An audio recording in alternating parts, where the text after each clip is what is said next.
we live? Okay. Hi, everyone. Welcome to Subtle Asian Book Club's first ever live show discussion. And today we're going to be talking about The Poppy War, which was our August book of the month. I'm Tiffany. Nice to meet you. I'm Alexandra, aka Twirling Pages. I'm the special guest today at Milky Boo's. Woo! Insert confetti here. So we were thinking about recapping the book in case people didn't read the book or forgot what happened, and then later just talking about it. Yeah. I feel like it's easy it's like, hey, hi, May. I feel like it's easier to recap because we were all watching Rebecca's live yesterday and she was recapping the book. It was a fun time. Ew. Oh, yeah. People already forgot For full disclosure, this is our first time of doing a live, so please bear with us. We're trying our best. Yes, we're very confused. Okay. Tiffany, do you want to sum up the beginning? Okay, so for those of you guys who don't know, The Poppy War is about Rin, or Fang. She is an orphan she's a war orphan from Takani, which is a rooster province in Nikan, and Nikan is kind of like China, you can think of it like that. And she's basically lived an entire life as an orphan, and she doesn't really like her life in Takani, essentially. And so she gets the opportunity to test for the Kuji, which is kind of like this really big nationwide entrance exam. And luckily she tests into Sinagard, which is the nation's #1 academy. It's a military academy that trains generals for whatever war that goes on at the time. And while she's at Sinagard, she meets a couple characters like Venka, who's another girl at Sinagard, Katai, who turns out to be her best friend and my personal favorite character, and Neja, who is some people's favorite character. Some people don't really like him, but you know, he grows on you. And while they're all at Sinagard, essentially, they have to learn different classes. So they have strategy, history, lore. Lore is kind of like, my Siri keeps going off for some reason. But lore is essentially like that mystical, really strange class that no one really takes. It's so like elusive that when you pledge a specific track, you have to get like an armband of that color. And Rin turns out to be the only person who pledges lore in a really long time. And even the people who make those bands don't even know what color lore's band is. So she pledges lore, and she kind of gets her first introduction into shamanism, which is where you can really communicate with the gods. And that's kind of like part 1. Yeah. And basically part 2 is like all hell breaks loose and everything's at war. I feel like the first half of the book is kind of like everyone's in school and it's kind of fun. It's not like the training montage. Yeah, it's like the training montage, and then like the second part of the book is like, oh my god, this is war and war, and yeah, that's basically it. I don't know if I should say any more because like it's kind of spoilers in case you didn't read it, but it's in some Rin goes to school, and then the second half is just war, aka the Poppy War. Yeah. And it's inspired by the second Japanese war. Yeah. And so the war is with Mugen, which is kind of like a parallel to Japan, which is why it's the second Sino-Japanese war. And this is during Imperial Japan, where Imperial Japan in the like 1930s, 1940s would take over China and a lot of other Eastern and Southeastern Asian countries. Okay. So that's like a basic recap. If you don't want to get spoiled, we have warned you. Yes. Okay. So, Poppy War spoilers coming now. Let's actually like discuss the book and talk about it because we have a lot of feelings. If you have any questions. Oh yeah. Any questions or requests? Most people are just happy and talking to each other in the chat, which is nice. Love to have friends. Love it. And we had like a lot of really good discussions in our Discord. So those were all really insightful and wonderful. Yeah. This is related, but I got my mom to finally start reading it. And yes! because I would talk to her about it constantly, and then she would be mad at me because she's never read it. So she's like, I don't know what you're talking about, and then she would stop answering my phone calls. I love your mom. I bought her the book and I sent it to her house, and then she texted me the other day that she started reading it. So hopefully she embraced it. I remember you tweeting your many tweets on being like, I'm book pushing this to my parents and they're so annoyed at me that they're literally blocking me. Yeah. But I'm so glad. I'm so glad that your mom is finally reading it. Like you made it. You made it happen. Okay. Somebody asked, who is your favorite characters from the book? Let's go. Ooh, okay. My favorite character is Katai because I love, like, he's the voice of reason, and I also just love how intelligent he is. So my favorite scenes in the book were definitely the classes at, like the strategy classes at Synagard, or just any military strategy type of scene. It makes me want to read The Art of War so bad, even though it's a complicated book that is very difficult to understand. But at the same time, I think Katai is such a wonderful friend to Rin. Like, Rin is someone you can relate to in a sense where she's all of your intense emotions, and then Katai's like, no, calm down. Maybe don't do that. Yeah, maybe not. Yeah, I remember yesterday in Rebecca's in her live stream, she was saying how in the first half of the book, Rin is like, oh, I don't know what I'm doing. And then towards the second half, everyone's like, hey, maybe you shouldn't do that stupid thing. And Rin's like, you know what? I'm gonna do that thing. But everyone is like, don't do it, and then she's like, it's that meme with Arthur where it's like, you can't stop me because I can't read. Really? Rin! That's She's so complex character. My fave is Neja. Obviously, we love to hate to love. We love him. He's like, feels good. Kind of like Zuko, but better.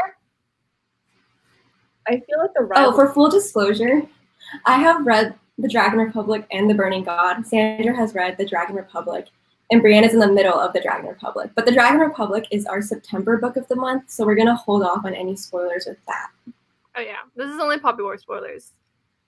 Like, yeah. In the beginning, Neja was like very annoying for obvious reasons because he kind of felt like the Draco Malfoy of the school, and they were rivals. But halfway through, at some point, Chapter 11. Chapter 11. But also during like RF Kuang's live yesterday, she was talking a lot about how Neja like comes from a place of privilege, which is why he's born with a lot of those ideas that he thinks he's better than other people. But as the book progresses, he kind of has those ideas challenged. I feel like after he gets his ass whooped by Rin, he's like, I should rethink some of these ideas. We love to see it. Okay. Let's see. Somebody asked this. Favorite scenes? Yeah, favorite scenes. Okay. Favorite scenes. Chapter 11.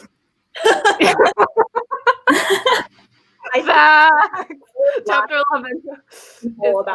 Chapter 11, I think, changed the whole game. Because, well, Chapter 11, I think, is also when the story's pacing changes, because that's when the war officially breaks out and Synagard is under attack. But I feel like that chapter also made me interested in a lot of the other characters in a way that I wasn't before. Because at the beginning, I was really only invested in Rin and what was going to happen to her. But then once Chapter 11 started and you see all the students have to step up into roles that they weren't necessarily prepared for and then excel in those roles, I was extremely excited. Also seeing Neja finally come back in the story and then them fighting together and the rivalry, the tension between them of like they can fight together perfectly because they've spent years observing each other as their rival. I was like, together.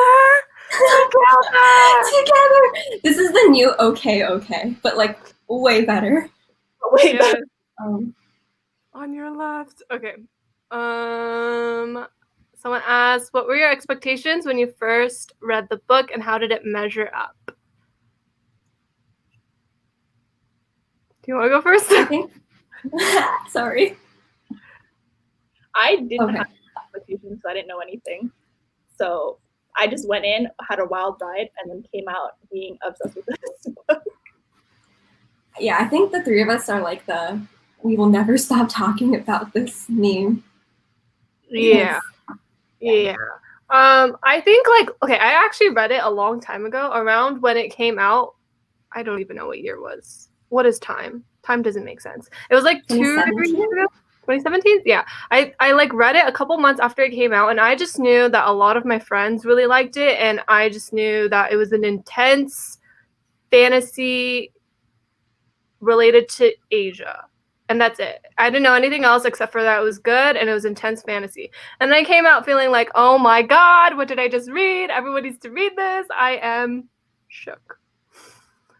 I posted like an entire Twitter thread today, but I went into the book thinking it was just like, oh, it's like an Asian fantasy. Like, that'll be fun. And then you read it and you're like, there's so much history behind it, and it just tackles so many like real life events in a fantasy element. And it was one of those moments where I read this book and I was like, wow, I'm so proud to be Asian. Yeah, I was like really not expected to feel that after reading it. But then because of that, I was like, everyone has to read it. It's so good. It like is so powerful for me. And then also knowing like after learning that a lot of it was taken directly from history itself, like the chapter 21 is the most graphic chapter and like all the trigger warnings. And Rebecca has said a couple times that that is like taken straight from history textbooks. But then also history textbooks, I'm assuming probably sugarcoat things a little bit more because you can't know everything that has happened to every person who has suffered from the Second Sino-Japanese War. So it's like, even though like that is already so jarring, what has happened in history is even more painful. Yes. Okay. Which of the Psych's powers would you want to have?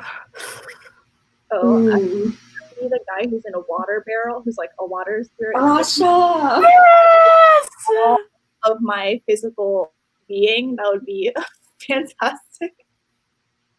Talk to one, no one talk to me. I just hide in my barrel, call it a day. I think I would want Rin's powers just because fire, but also I have to like give credits to Ramsa because I love Ramsa so much. Yes! He's honestly my favorite, or like one of my favorite side characters ever, because I feel like it's really refreshing to have a character who is just like fun and childish and like really lighthearted and funny in a setting where everything's sad. He's like the ray of hope as everything's going to shit. Truly!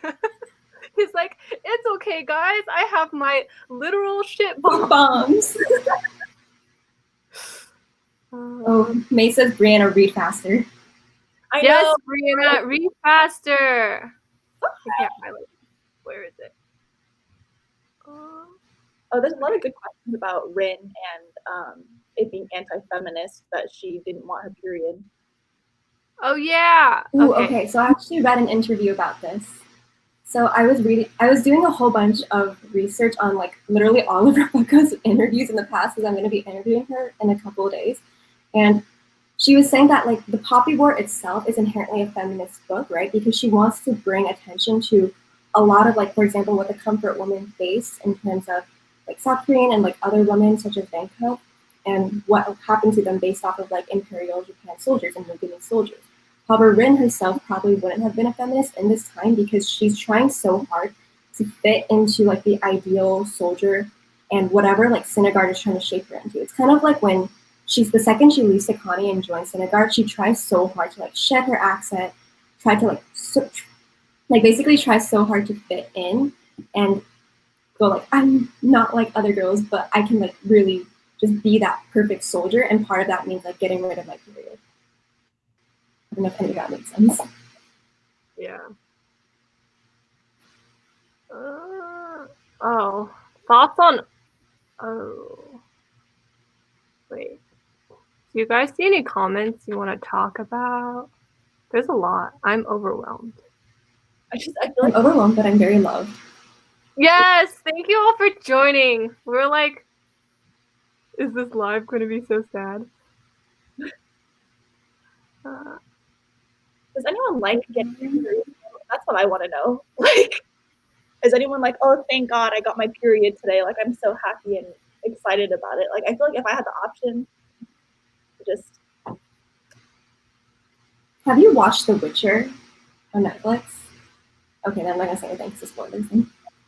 Well, okay, I feel like for me, I'm like, I don't want to get my period because like the whole process of it is annoying, and then like you feel gross, your body's bloated, and all these other side effects. But then when I don't get it, I'm like, wait, something's wrong. Like, what is wrong with my body? So I feel like I would not be able to do what Rin did and like literally destroyed her uterus. But I think it's like also important to acknowledge, like even in like the army, for example, or just like in sports, like women having their periods inherently like sometimes it's like not as fun. It's like something that guys don't have to deal with and they'll never understand that struggle. Yeah. Ooh. Elsa also said thoughts on Alton. Okay. Oh, I love Alton, but I know that's contentious.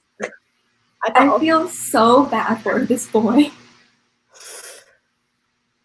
I kind of like, okay, when I first read it, I didn't understand or like him very much because I didn't understand Rin's fascination with him. It felt like so weirdly fangirly and like obsessive, but not. And I was like, where is this going? Also because like usually typically I feel like for most fantasies there's heavy romance. So I was kind of going into it expecting romance just because like that is a thing that is really normalized. And so I was like, is Alton Rin's love interest? Like what is going on here? And I didn't really like it because I was like, I don't see them together because we don't really know him. We just know that Rin's fascinated with him and he has like a really sad backstory and his life basically just sucks.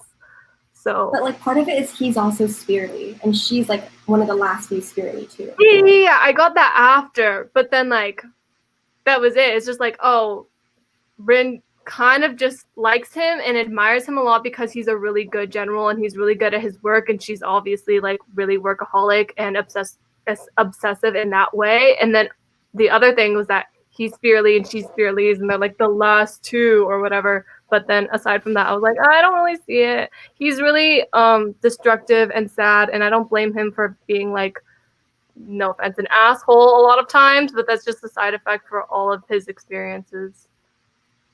I would also want the oh sorry. Breana, you go. I keep talking. I would, if any character were to have a novella, I would want to read Alton's the most because I feel like you never see Alton described in any way except through the eyes of people who idolize him. Like when you meet him for the first time, it's in the ring and everyone is like, Alton's fighting tonight, that's why we have to go see, and then Alton's a hero from everyone. And then having that type of pressure and being like the last person to represent your entire race defines so much of his character and so much of his actions. And I feel like to see what he's actually thinking in all these moments when he can't say what he wants to, when he can't act the way that he wants to, would be the most interesting for me. Because always everyone else, when Rin interacts with them, you can kind of see, because Katai's honest with her, Nedja's honest with her, so we understand, we see a less skewed version of the other characters through eyes. But I feel like Alton in particular, there's just no, we have like no concept of who he is as a person outside of what Rin thinks of him. So then if we got a book from his POV, I would be so excited. Also, Charlton is real. I knew it from the jump. Charlton, they're so in love and so bad for each other, but so in love. And I told May, I was like, these two are gay and they love each other, and I can't be convinced otherwise. Yeah, I was so dumb. I was like reading from Rin's point of view, and I was like reading like Rin. I was like, oh, they're such great friends.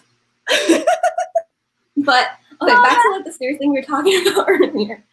Like even when Rin and Alton are taken into like that Japanese research lab, even then, like Alton still has like that brave facade. Even when he's like being injected with like serums and a whole bunch of things, he shows pain, but he still doesn't show like full vulnerability, if that makes any sense. And I think that's what makes him not interesting as a character, but like basically interesting, and makes me empathize so much more with him because he had such a tragic backstory. Yeah, yeah. Like, I feel like towards the end, when he died, you could, like, I feel like when he died, you realize, like, you don't know him at all. Because, like after he died, like, the lead up to it, you reveal so much of his backstory. Because before that, he was just a straight-A synagogue student and leader of the psych and all these other things. But then, like, you don't really know him. And then, like, when he actually died, you're like, oh my god, wait, I really do not know this character at all. So it was confusing, but You only know like the storybook version of him. yeah, you only know the storybook version of him. And then, not really spoilers. Oh wait, hold on. Okay, no, I'm not gonna say anything. Yeah. I'm not gonna say anything. Okay. Other questions? Let's talk about Rin, because I feel like it's along the same lines. Yeah. So I don't think like regular people who pick up this book might know, but if you like do research on the book, you might find the parallels between Rin and Mao Zedong, who Rin is based off of. And I think that's why I personally have such complicated feelings, and I think a lot of people have complicated feelings, because even in Asian history, Mao Zedong is someone who's painted as someone who really brought China forward, but also did a lot of destruction at the same time. And that's kind of like Rin too. Every choice that she makes, especially in the second half of the book, including like the really big decision of destroying Mugen at the end, those are all things that like seem justifiable from Rin's point of view, but she also lives with like immense guilt.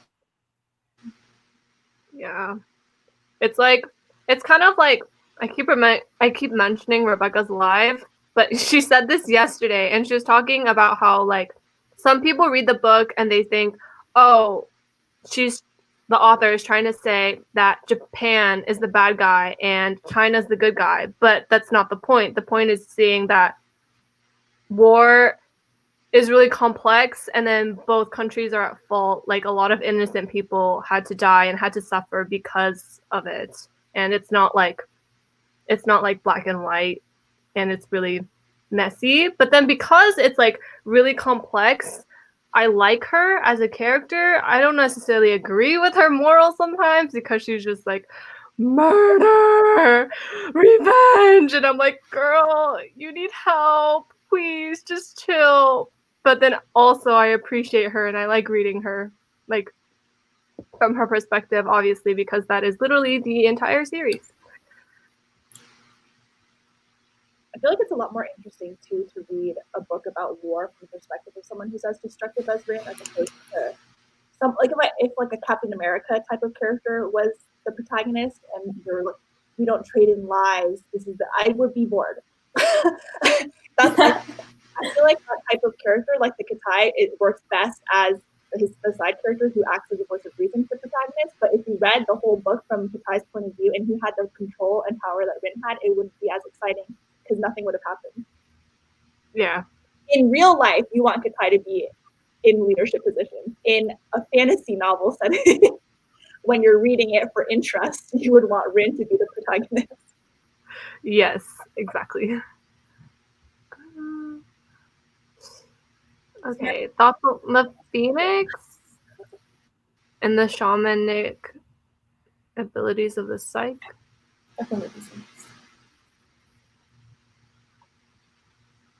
It's scary. I can't believe people voluntarily choose to join. Would never. Yeah.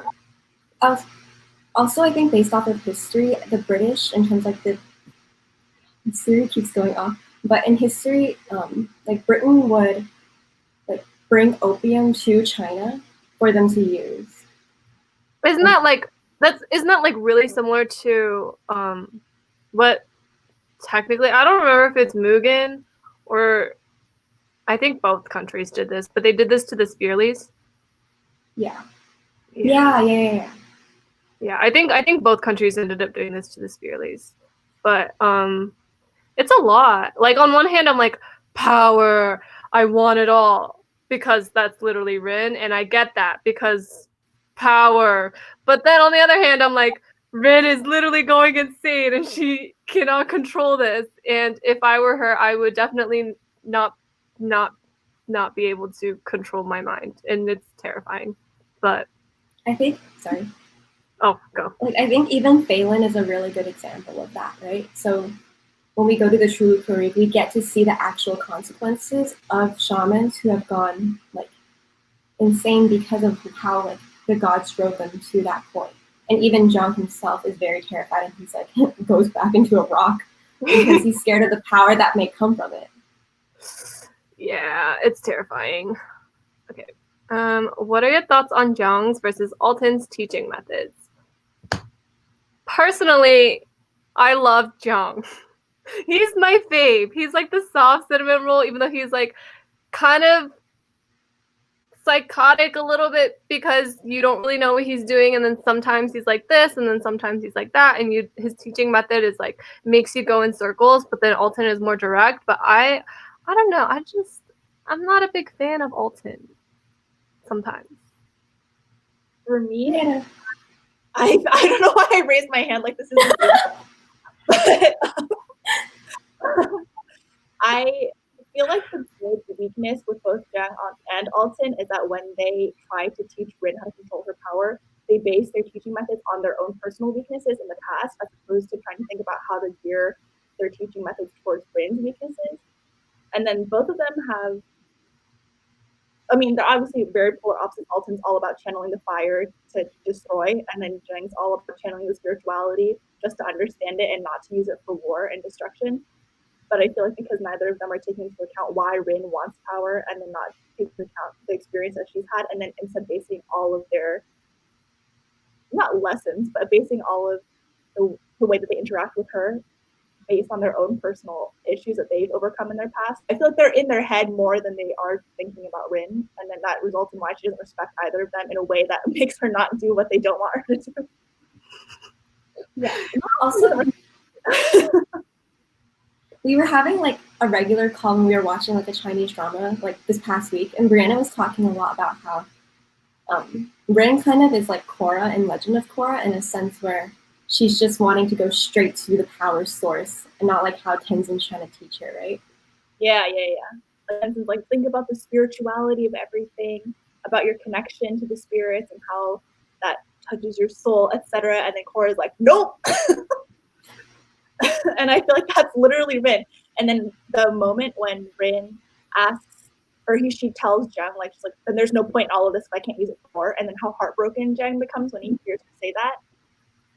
I feel like that was such a pivotal moment for me because he realized that he created something monstrous and there's no way he can rein it back in anymore. Yeah. Okay. Ooh, Isabella has a question.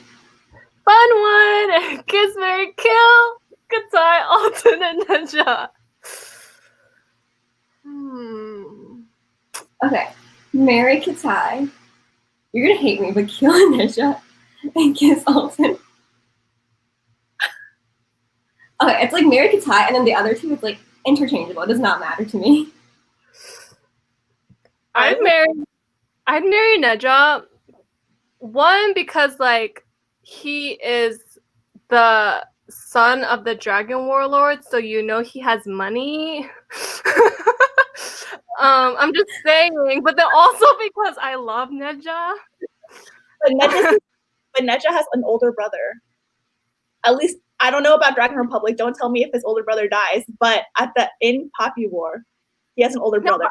Okay, I'm just saying. But like even so, he's like you can live comfortably if you marry Neja. I'm just saying.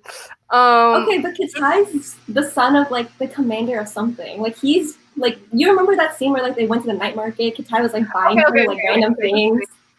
I think I was just trying to like validate the fact that I choose Neja, but like the point of it is just that I really like Neja. I would kill Alton and then I would kiss Katai. I would kill Alton. I'm scared of him. Yeah, he terrifies me. I would kiss Neja because I'm also scared of him. Well, also I feel like Neja has way too much emotional baggage for me to want to marry him. And then I feel like I'd marry Katai because he would just tell me what to do, and then I would never have to think again, and it would be fantastic. I can't believe, Tiffany, you chose to kill Neja, but not Alton. We're honestly gonna kick her out of Oh my god. Okay, but we literally just had that whole discussion of like we don't get to see Alton's like not like his humanity, but essentially his humanity. We get to see him only on a pedestal. Okay. I've been judged. It's okay. Yes. Rich and beautiful, so I like get it. I feel like I could also marry him if I just ignore some parts of his personality. If I just close my eyes. Which moment made your heart drop? I know. Okay, go. The poison gas scene. Ooh! Yeah, that was rough. Or the moment where you realize that the Muganese don't care about Curtaline. Yeah, when he's like interrogating the soldier. Yeah, and the soldier's like, ha ha ha, you all, they're so dumb. Like, you thought we cared about Curtaline? Like, Yeah. You know nothing. And then I was like, oh my god. Because, like, that is also, I'm pretty sure that's chapter 20 because that's right before 21 happens. Because 21 is, like, when you go through the city and you're like, fuck. Oh, and then also when you see Venka. Yes. In chapter 21. Oh. That was so... Master Eardrum wrecked me because I really I have so much admiration for him. Like his strategy classes, like I want to take his classes. So seeing him fall as like the leader, because he's supposed to be like the Athena of the entire country, and then he fell, and then I was like, I'm getting emotional. But that wrecked me. I hate that he's like off screen. You just find out secondhand that he was flayed in public and then beheaded. Yeah. One of the most, of all the people who taught at Sandmark, he was like one of the only people who ever believed in Rin. And June was so horribly classist and elitist and racist, like it just all these issues. And then during all of this, Irja was like, I see her, she's smart, she has things to say, and I respect her and I want her to do well. And even when she didn't pledge strategy, he was still out there trying to support her, and then he just died off screen. I'm not okay. It's awful. But yeah. Oh, what do you think about the way he treated Rin? Oh, sir, I have things to say. He's terrible. June especially annoyed me because I think he is representative of everything that's currently wrong with academia. And so much about going to big universities is difficult when you don't come from wealth and you don't come from a legacy and your parents can go to college. For me personally, my parents go to college and I was the first generation to go. And when I went to like a bigger university and I felt like I was behind all these other people about what business fraternities to join. They knew what classes to take, the history behind the university. And I came in knowing nothing. And the way that not just teachers, but students would treat you when you come in lower class or not on the same playing field as they are. I was so furious with June. I was like, the way he treated her was so horrible and so common. It still happens all the time today. If you don't come from money, if you don't look the way people want you to, if your family doesn't have the money and the family doesn't have the status, then it's not the same, even if you get into the same school. Rin's smart, she studied hard, and she was still considered to be below Nedja just because she didn't have money. Fuck June. Did you see? Died. I wish his ass was murdered and flayed. I'm about to go jump into these pages and flay his ass. Yes. It's so horrible that he's, or at least so, or okay, I'm not going to say anything in case of spoilers. Did you see the vine that I picked for June and Nedja? Oh, yes! It's the Patricia one. That's my favorite vine ever. Okay. For reference, Tiffany uploaded a video today that was the Poppy War as vines. Let me tell you, chef's kiss. Okay. Someone Wait, you skipped one. Oh, wait, hold on. This one. Right? Yes. Okay. Thoughts on the parallels between the use of the gauze and the book and nuclear weapons? I feel like nuclear weapons are worse. in my personal opinion, I think it's just so much worse because there's not that tie to something human. And we kind of see it in like the end of the Poppy War, where in real life people like to justify bombing Hiroshima and Nagasaki, mainly to end World War II, and then kind of just unleashes the phoenix on like Mugen. But neither are really acceptable in my personal opinion, but people find ways to justify it themselves. But I don't know what about it, but nuclear weapons just seem so much worse. Especially because they're like man-made, so you're like, experience. Oh. Yes. I think, I understand why you would think that nuclear weapons are worse, because I agree. Because on one hand, you could be like, oh, even though I understood the power of the gods, you don't really understand the power of the gods. So you're like, oh, it was my choice to unleash this god onto Mugen or whatever location. But like, it's like the god who's doing all the work. And I guess you could say the same for a nuclear weapon, but like, you know what that bomb is capable of. You don't know what that god is capable of. Yeah. Brutal. Okay. Bye, Kathy. Thanks for coming. Yes. Okay.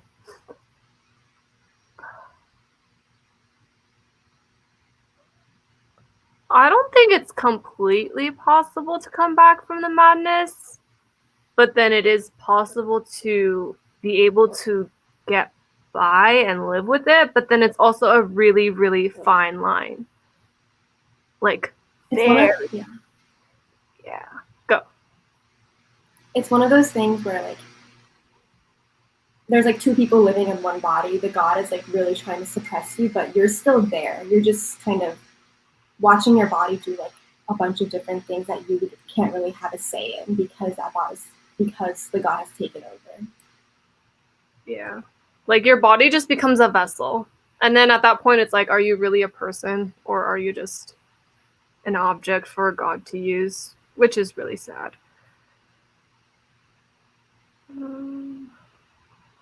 Let's do this horribly fun one. Elsa really coming for us.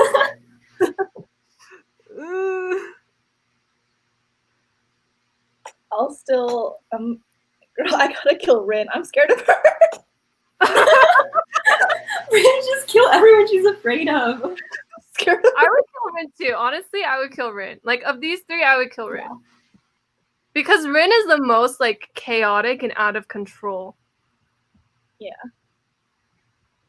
I just Like, also see it. Oh.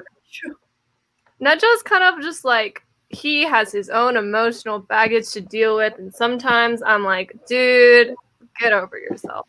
But then Rin is like actively affecting other people, and Katai knows what he's doing. So And, like, but one thing we have to like, one small disclaimer. So like, I know we like to like, Rin's not a perfect character. She's very obviously an anti-hero, but we also do acknowledge that Rin comes from a place of just so much oppression when she grew up, where she was literally a war orphan. She was viewed as nothing but just like a potential child marriage person from Auntie Fang. And even when she gets to Senegal, she has so much to go up against. So even though we know she makes questionable choices, we also like acknowledge she, like, there's a reason why she is the way she is. Kind of like Alton, you know? I think I would marry Katai in this situation. Marry Katai! Yeah, I would marry Katai in this situation. What about you, Breana? I'll kill Rin and I'll kill Neja, and then I'll marry Katai. What? I love Neja, but I'm scared of him too. You're really out here just killing everyone who makes you scared.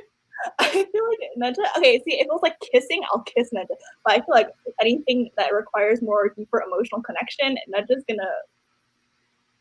Okay, you know what? In that case, I'm gonna kill him too. You're totally right. Right? I feel like. I'm just saying, logistically, there are obstacles for Neja. Yeah, there are a lot of obstacles. Did you want to throw hands? Do you see that comment? Yeah. What? It's a very long story. Oh yeah. I mean, obviously, I hated everyone but Kaseki, but I did feel bad a little bit for the uncle because Auntie Fong like gave that whole speech about, oh, just feed him a little bit of opium and then more opium and then more opium, and then he's like nothing but like a blank canvas that you can control. So I was like, oh, I do feel a little bad for him. Oh, in my perspective, I was like, you know what? This lady's smart.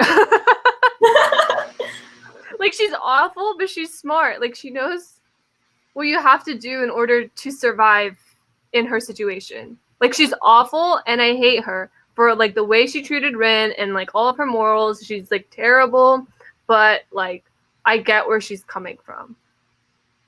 I feel like I feel like it was implied, or maybe it was stated that her situation was kind of like what Rin's was going to be if she didn't get into kindergarten. That Auntie Fong was probably married off to someone way older and maybe took advantage of her when she was really young. So then she's like, "Fuck you! Like I'm just going to drug you and ruin your life slowly after all of your husband." So I'm like, all right. Yeah. I guess if I were in her situation, I'd probably do the same. I'd be like, time for murder. Also, Ilsa's same. I also wonder what happened to Tutor Favorite. Yeah. I miss him. He was the first Rin stan. Seriously. No one was standing Rin until Tutor Favorite came along and he was like, all right, girly, let's go. I miss him. He's probably dead. Okay. How do we feel about Sudari? Hold on. I'm going to get my charger, but you can talk. I think he's really interesting. I feel like I also understand that Rin is very gay for her because I get it. Like maybe me as well. When I was listening to the audiobook, the narrator does this different voice for Daji, and I was like, it's annoying. The narrator voice for Daji is like, it's like this. like you don't like it. It's like so high pitched. Yeah, but I feel it. I definitely feel the bi vibes from Rin, and yes. She's a really complex character, and I like how we get to see her or understand her a little bit more in the Dragon Republic. Not gonna say anything more aside from that, but then like I think we don't know her at all or much in the Poppy War aside from her actions, but like you don't understand her perspective from it. But then you get to see her more in the Dragon Republic, so I start to appreciate her more because of that.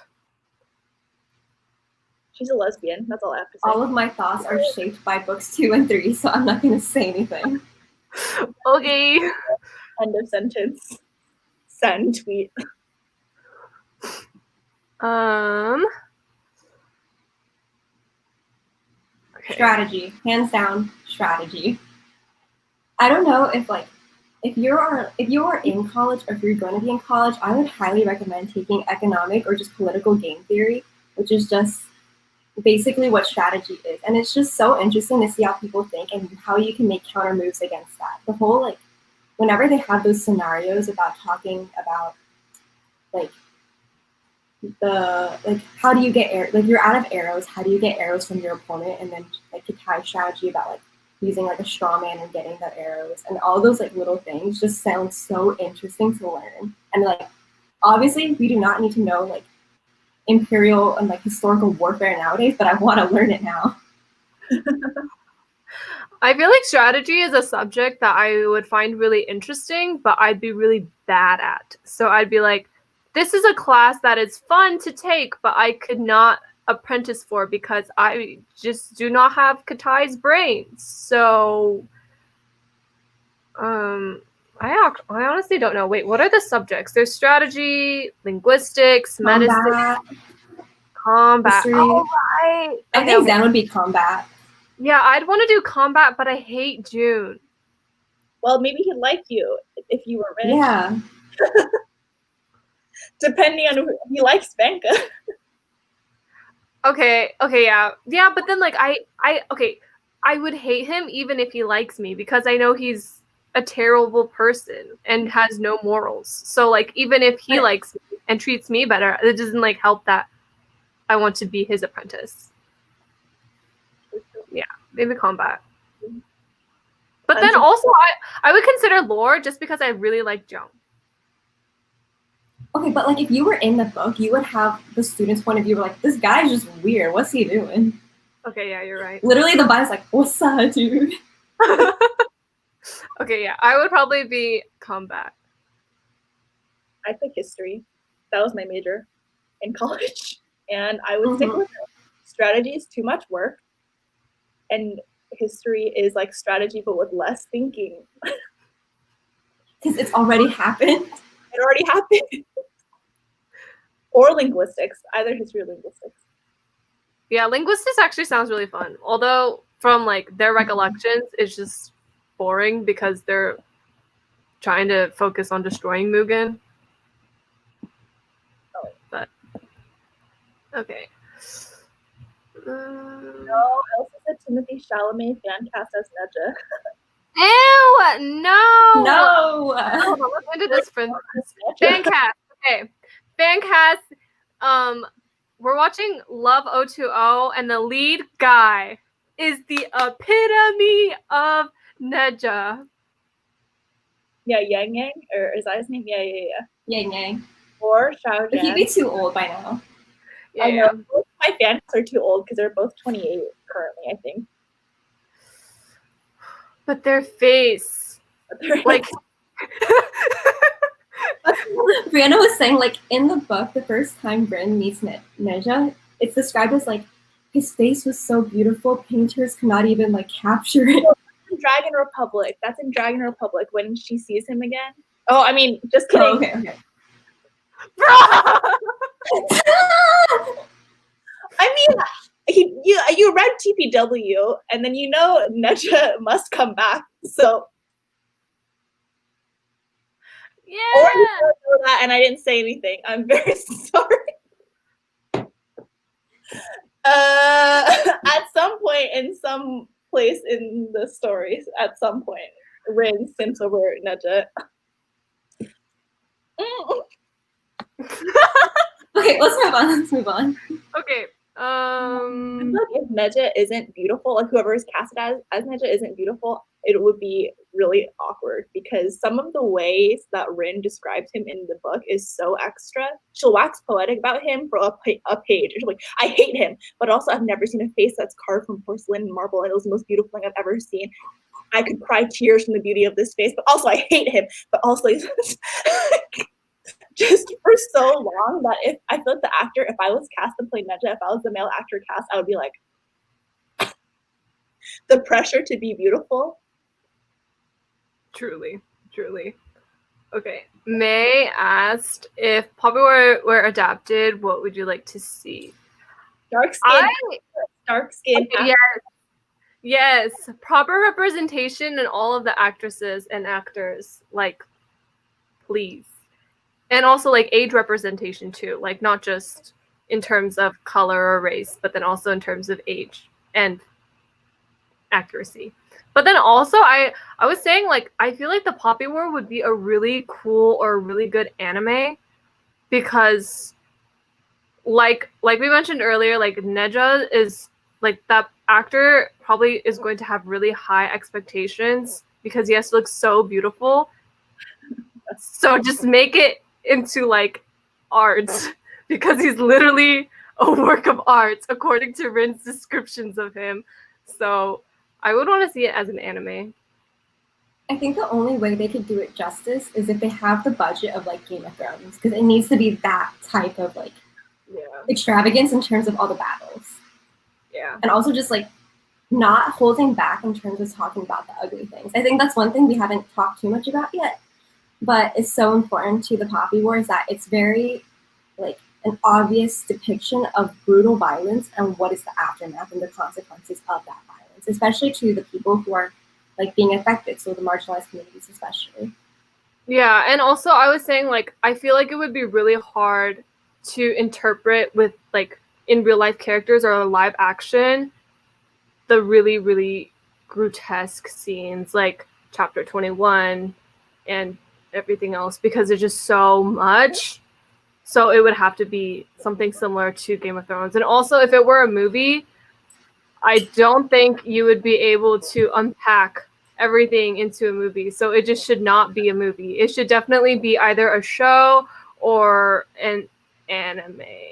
Or It needs to be like a show, and one book is like 1 season or even 2 seasons. yeah. It has to be like really much, because even though this book is, I don't think it's that big. It's like 500 something pages. It's like a lot happens. I feel like I aged so much reading this book. Yeah, it's so much. Like so much happens to the point where it feels like the first half of the book is not related to the second half of the book, but obviously it is. But it just feels like so much time has passed, and by the end, I still can't believe, how old is she? She's like what, 20?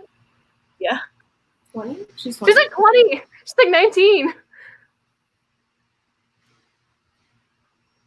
Ew, I don't know. Us. It just feels like a lot. It's a lot. Too much happens. I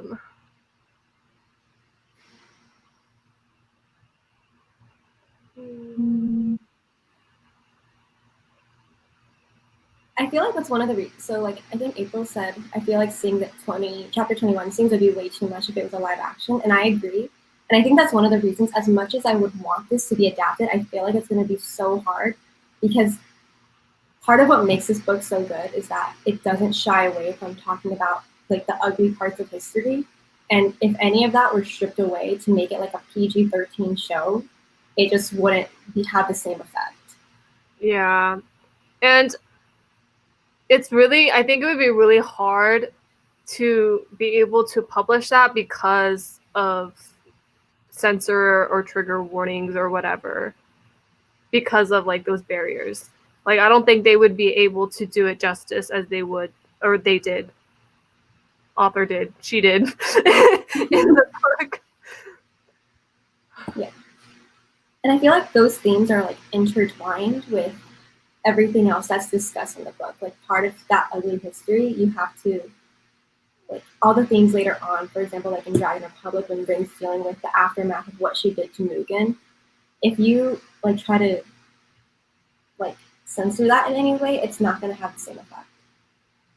Yeah, also I realized, like, I don't know, I feel like it'd be really hard to adapt because a lot of it is in Rin's perspective. And then usually films or adaptations, they're all in a third person POV. But then this book is heavily skewed to Rin's perspective, obviously, because it's from her point of view. So that'd be hard, but I don't know. I want it to happen. Me too. I really want it to happen. The golden knee scene they could do. I mean, obviously this is like an animated comparison, but you know in Mulan when they finish singing "A Girl Worth Fighting For" and they come across the devastated village, but it's all like zoomed out so you can't see the actual like dead bodies and carnage left behind. If they did something like that and you focus on the actors as they walk through the destroyed town, and then they could be verbally recounting what's happening and you don't have to physically show the violence, I feel like that could be a way of getting around the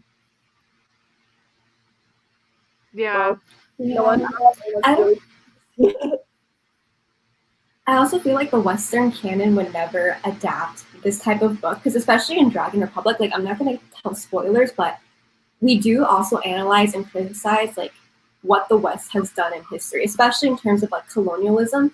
And for example, like, if you had like, are they called screenwriters? Like a group of people as screenwriters and they're majority white, I think it's going to be very uncomfortable for anyone who's like white in that movie production crew to have to come to terms with what maybe their like ancestors or like the West has done in the past. Yeah.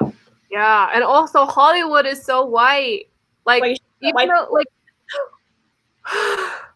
like even though we could like potentially, like, let's say we get through all the trigger warnings for those grotesque scenes, but then and like make it like Game of Thrones, but Game of Thrones is very white. So yeah. I mean, there's a multitude of reasons why the writers of Game of Thrones should not be doing anything else ever again. But their handling of a lot of POC in Game of Thrones is bad too. That's why I feel like the major networks that would adapt TPW, like Netflix or HBO, both have really bad track records with adapting stories that don't center around white people. And I feel like HBO in particular was egregious because whenever they would have a character on there that wasn't white, they would be portrayed as a barbarian or like a savage. And there's a whole scene with, I don't know if you guys know, but like Khaleesi, Daenerys Targaryen, she's like the white hair girl, and she's walking through a crowd of brown and black people, and they're all reaching out on her mother, like their white savior mother. Like I feel like that type of country could just.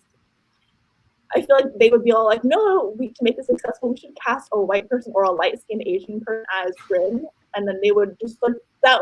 So much of why she's angry in the beginning in the academy is because everyone looks down on her and is colorist and racist and classist. Like I feel like much could go wrong if you don't have actual Asian people, and like not even just like Asian, but I feel like a diverse group working on the show to keep the integrity of the story. Yeah. I think it would be really, really, really hard to do right. But at the same time, I do want to see a live action or like an adaptation. I'm like, please do this justice. But then if you don't do it right, I will hate you. But at the same time, it goes back. Yeah. No, I was gonna say like it goes back to the whole thing where we're very protective of these stories and these characters, but as excited as we are, we want it to get hype. We're also like, you better love it correctly. You better like appreciate it for what it is. You can't just like, I don't know. You have a cameo from Sam's mom. Yeah, hold on. Hi, Sam's mom. But what we were saying is that like, I don't remember what we were saying. Like, with the Poppy War, I think you can read it. I think some people might read it, especially, I can't say because I'm like, I can't put myself in their shoes, but if I weren't Asian, I might read this as just like, oh, this is like a fun fantasy book. But there's so many deeper themes to this, and I think as someone who is Asian, and I hope like other people can kind of start to see that perspective too of the history that comes behind it and why it's so impactful. Yeah, you will have to like unpack the whole thing, but that's so hard to get right. And like even like from reading it, I see a lot of people reading it, and like you said earlier, like you have to like it for the right reasons. But then like I sometimes see people reading it, and I don't know, you can't really judge people for like reading or perceiving things differently. But then it feels like they didn't understand what the author was trying to say, and I don't blame them, but at the same time I'm like, why? It hurts. Yeah. Like, it hurts. Basically, also, go. I don't think it's popped up for here. The people who say they're Rin fans and then make edits of her as a light-skinned girl. Yeah. I'm like, did we read the same book? Yeah. Ooh. Thoughts on the Indonesian covers? Bro, those covers are so beautiful. They're so pretty. I think it was V, like on Twitter, she made an entire thread just like even deeply analyzing the covers, talking about how in the first book, like the cover is very, Breana's like not like excited, but she's like ready to take on the world. Like she's ready to like come from her place of like oppression at Tikani to like be something different and be a general in the war. And then in the Dragon Republic Indonesian cover, it's a lot more solemn. Like Rin doesn't have that like happy-ish expression. She's very like down, because I think that's kind of a representation of her dealing with the aftermath of what happens in the Poppy War. And it's like you're analyzing more of like the effects of war rather than like before the war. Yeah. Those covers really do the book justice. I want to own them, even though I want them. Yeah, me too. But I can't read it, obviously. I need them to release special editions of of the books. If there are any special editions, and if I see someone like if I see like those book hoarders and just like buy it to sell for like hundreds of dollars on eBay just to get like an SJM arc, I'm gonna rage. Yeah. It's especially because like it's so hard for people of color. Okay. One, it's so hard for people of color to like get the stories that properly represent us, and then second, it's really hard for people of color to actually obtain those stories because a lot of times they're not accessible. Like I know A&T was talking about how like a lot of international bloggers or readers they're not able to get those books simply because they can't. It's like so hard. And then even if you live in the US, it can be really hard to access these books because adult fantasy is really expensive. Like I think the Poppy War is what, $30, $25, $27? Yeah. So it's Thank like God, it's $26.99. yeah, it's like it's really hard for people to get those stories on two different levels. Like we don't have those stories, and plus we can't access them, which sucks. Ooh. Are there Chinese versions of the Poppy War? I don't know. Like There that should was be, right? I feel like okay. I was kind of wondering if they would adapt it or like have a Chinese translation of this book because like it is China, but then also it's like the dark parts of China, which I feel like they wouldn't want Chinese people to know about, even though it's like your own history in a way. Because it also kind of talks about like not only the ugly parts of Japan, but also some of the ugly parts in China. Like for example, what they did to Spear, which is kind of like representative of Taiwan. And then also just in the later books, because Mugen's not there anymore, we're talking more about like internally within China what's going on. And it might be difficult for people to come to terms with. But that wasn't the point. I was going to talk about like even books in like China and Taiwan are so expensive. When I went to Taiwan over December, it was like $30, $40 for a YA book. That's a lot. Also, May said this, and I'm like, I was surprised though. Disappointed, but not surprised. Yeah. Okay. Abby asked, "Oh, I like to see. I will. Okay, if there are special editions, I want extra scenes. Yes. But that's like hard to write, and also like again inaccessible for people who can't buy the special editions. That's true. But then like I know like okay, I feel like usually special editions either comprise of like it's physically beautiful, like sprayed edges, or a special cover, or like gold. That would be beautiful. Like if they did that for a Poppy War, like that'd be beautiful. But then also the other version of like special editions could be a signed copy, or I just want extra content. Like if the book just looks the same but has extra content, I will be happy. Extra content is my priority. I want more Or, wait, I was thinking about. I was like, I would want like character cards, or even like the armbands. Like I want a strategy armband. Yes. I want art prints. Art prints are just everything. Or like a pin. Can we talk about the amount of art prints we're getting from that one artist? Yes. This is what you guys need to play Fire Emblem, because that artist draws for 3 major fandoms: ATLA, Poppy War, Fire Emblem, and I'm in all. And you guys don't know. It all makes sense because like I feel like those three okay, I don't play Fire Emblem yet, but then based on your description of Fire Emblem, I feel like it all makes sense. Okay, I'll play Fire Emblem. Play it. Okay. What kind of Poppy War merch would you want? You said this. I want a trident or a sword. Okay. In addition to the armband. How did I go from art and then Tiffany's like, I want the trident? I want a sword. Okay, but like, no it's so cool.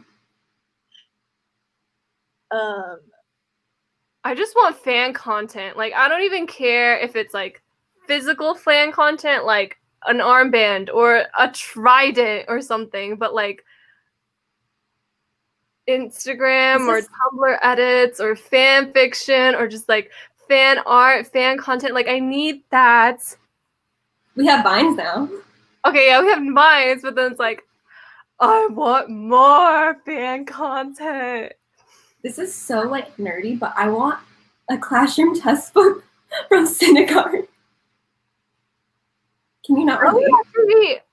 We hear you. We're ignoring you.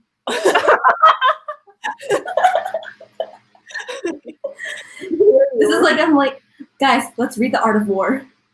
Yeah, you're dragging us to read The Art of War. I feel like I would like it or I'd find it interesting, but then also I think I would only find it interesting because I'd be like, wow, I feel like Rin, I feel like I'm in synagogue, but not because like I'm actually interested in The Art of War. No, she would just use it to take pictures. But honestly, I don't blame you. Ginny says, you get a rake. Who's Baji's rake? Oh, I didn't even know that. That means Breana gets a barrel. Yes! If I got a barrel and it's just full of water, no explanation, just that's the merch, and it's like $100 to get a barrel for euros. So the psych logo on it. Okay, for those who don't know, if you pre-order Burning God, you can get Nedge Up POV scenes. You have to... I submitted that so fast. Yeah, me too. I saw the link and I was like, goodbye. Oh, it should be explained though. You have to go and submit proof of your pre-order to a link on Rebecca Kuang's Twitter in order to qualify. It's not just like sent to you if you pre-order, you have to sign up. It has to be before the date, I think, before the release date, which is November 17th. May's birthday, right? Yeah. I'm so excited for the Burning God and kind of scared. It's a lot. No comment. Tiffany. One day I will show you guys my after I finished the Burning God, I made a quotes Bujo page of my favorite quotes, and sometimes I just open it to look at it, and I'm like, oh. See, okay, I'm like, I have an arc of the Burning God. Me too. But I'm like really scared to read it. Like, I started reading it. I'm on chapter 5 or something, but I'm really scared to continue because one hand, I don't want it to end. And I'm like avoiding the end because I'm like, I just want to live in this world. And, you know, but then also on the other hand, I'm scared to read it because I've heard so many people be like, huh, you thought the other 2 books were painful? Just wait. I'm scared. And I feel like reading it on my phone is so stressful because I can't even, it's not like, you know how you can annotate physically a book when you're reading it, but on my phone, I'm going to be like typing it out like, I May's annotations. I feel like that's going to be me. It's going to be incoherent annotations in my Kindle ARC version. Every other page is a keyboard smash. Yeah, I feel that. That's what I felt. Look at my Dragon Republic. Well, this part I didn't start reading yet, but this part is all my annotations for the Dragon Republic. And it's like a tab every other page. Yeah, I have a lot of time for TPW, but Dragon Republic, I'm reading really slow. Yeah. I'm so excited to reread TPW after I finish The Burning God because you know that's exactly what I'm going to be doing. I'm ready. I'm ready to start this. I need to annotate this so I can send it to you guys. So this is something we're doing like as a friend group because we're really obsessed with this series. So we're gonna like each annotate it and then send it to like the next person to annotate. And then we're gonna do it with all the books in the series. Yes. And then since there's the 3 of us and there's 3 books, we each get a book to keep. Sisterhood of So the like Highly recommend. exciting. I can't believe it's already been an hour and 10 I minutes. could talk about this forever. Yes. Are there like any last questions? I don't Well, think there's so. also a delay. Okay. Wait. Yeah, I do want more AO3 fanfic though, because I feel like that's what tide over after I finish reading the series is reading all the fan fiction. But there's not that much content out there. I feel like you could consume all the extra fan content in a day. Yeah. Maybe you should write that fan content. I barely know how to read. You want me to write? Really. Okay. Oh my god, what if you like Oh wait, hold on. Wait, say. Wait, I was like, Breana should like act it out as skits. Like, oh, Xander should make a Maple Story and then be. No, okay. I was going to do that, but then I was playing Maple Story and I just started replaying, so I don't have any outfits and I don't have like that level to even wear the outfits if I somehow am able to buy them because I don't have money. But yes, fan content. I'm here for fan content. Okay, last question. Favorite ships? I think this is hard because like there isn't that much romance in the book for like a specific reason because this is literally a war book. It doesn't have other authors. But this, I feel like Rin and Venka could have been like the powerful couple that I wanted to see. I feel like you could have swapped out, you could have had Neja be in Venka's role. And then, I mean, guess not for chapter 21, but just as character types, like personality types, and then have Venka be Neja, and then have Rin and Venka have that tension. Would have been. I just love Katai. I'm here for Rin and Neja and also Rin and Venka. Like both ways. Polyamory. That's the way to go. Everyone. I'm here for Charlton. Dude. Okay. You say you're here for Charlton, but you didn't even like realize or confirm that Charlton was a thing until yesterday. Okay, I'm like Rin, okay? I'm dumb. But wait, I was reading more of like Rebecca's interviews, and one interview from like 2018, she said like a question that no one has asked her that she wished people would ask is who two characters she wished people would like who she would ship, and it was June and Zhong. Oh yeah. Yeah. Yeah, like that would be the most toxic relationship. That'd be awful. It was terrible. Okay, but you know that Zhong could like whoop his ass. Yeah. 100%. I think I would ship Katai and Rin because I love Katai, but also like I'm like Katai, you're kind of like too good for Rin because you're the voice of reason. But also in like another interview that I read, Katai is supposed to be asexual. I think he's asexual. Yes, don't force Rin on Katai. So we're like, he's asexual.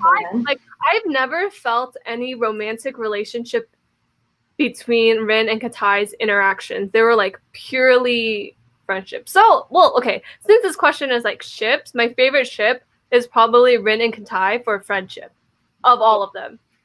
But then the like greatest ship of all, friendship. Yeah, the greatest ship of all is Rin and Katai because like those two, truly. Okay. Exciting. Sorry for keeping you guys so long. Yes. Thanks everyone for joining us on our very first Subtle Asian Book Club live show. Be sure to join our Discord and our Facebook since we're reading The Dragon Republic. If you read The Poppy War, which I'm going to assume that you did based on like the past spoiler discussion, you should definitely read The Dragon Republic because it gets better and more painful. It gets so much better. Yeah, it gets like, Poppy War is good tier, but this is like God tier.